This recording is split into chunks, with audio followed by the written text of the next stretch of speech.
Iran மிகப்பெரிய பலத்தை இழந்தது.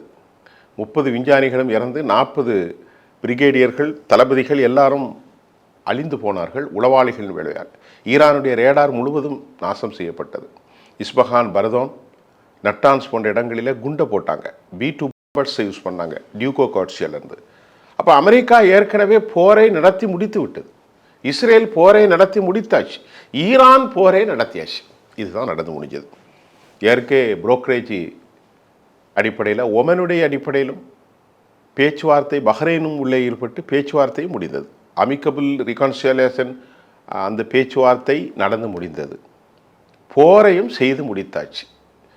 நீ என்ன சொன்னாலும் நான் கேட்கப் போவதில்லை என்ற உறுதியான நிலைப்பாட்டை ஈரானுடைய வெளிவிவகாரத்துறை அமைச்சர் அப்பாஸ் அராகச்சியும் செய்தி தொடர்பாளர் இஸ்மாயில் பாகவி அதே போல் காலிபாவ் எல்லோருமே சொல்லிக் கொண்டிருக்கிறார்கள்.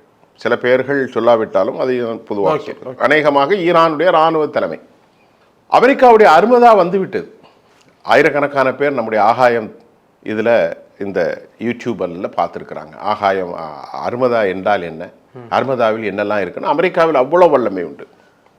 ஆனால் ஏன் அடிப்பதற்கு தயங்கி பேச்சுவார்த்தைக்கு வா என்று அமெரிக்கா கூப்பிடுகிறது.